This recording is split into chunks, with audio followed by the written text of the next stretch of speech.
রাষ্ট্র তার সম্পদ রক্ষায় ব্যস্ত, লাশ নিয়ে ব্যস্ত না। আমি আপনাকে আবার বলছি, এই রাষ্ট্রে এখন বাংলাদেশে মানুষ বাঁচতে চায় না, শুধু ভালোভাবে মরতে চায়। শুধু মরার অধিকারটুকু দেন, একটা স্বাভাবিক মৃত্যুর অধিকার দেন। 52 ভাষা আন্দোলনে মারা গিয়েছিল মাত্র 12 জন। সালাম, রফিক, জব্বার, বরকতের নাম আপনি জানেন। এই আন্দোলনে কত কত শিক্ষার্থী মারা গেছে, আপনি নিজের বিবেককে প্রশ্ন করেন। আপনি হিসাবও জানেন না। বেওয়ারিশ লাশ না, এই বেওয়ারিশ লাশ হচ্ছে বাংলাদেশের। বাংলাদেশের চেতনা বেওয়ারিশ হয়ে গেছে।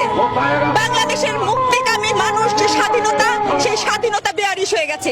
সেই স্বাধীনতাকে দাফন করা হয়েছে বেওয়ারিশ নাম দিয়ে। বাধা তো সবকিছুতে, শান্তিপূর্ণ মানববন্ধন না। আপনি কথা বলতে গেলে বাধা, আপনি লিখতে গেলে বাধা, আপনি এই সংবাদ প্রচার করতে গেলে বাধা। কোথায় বাধা নাই? বিবেককে প্রশ্ন করে দেখেন, কোথায় বাধা নাই? যেখানে যাবেন সেখানে বাধা। এই বাধা দিয়ে কতদিন বেঁধে রাখবেন? রক্তটা তো বাদ মানলো না, রক্তটা তো আর বাধা গেল না, সেটা তো রাস্তায় রাজপথে চলে গেছে। কাজেই আপনি যতই প্রবি করবেন, যত প্রবল হবেন, তত বেশি উঠবে। কারণ আপনার এই দ্রোহ, ক্ষোভ আপনি থামাতে পারবেন না, তো চলতে থাকবে। একমাত্র আগুনকে থামাতে পারে হচ্ছে পানি। কিন্তু আপনি ভুলে যাবেন না, সব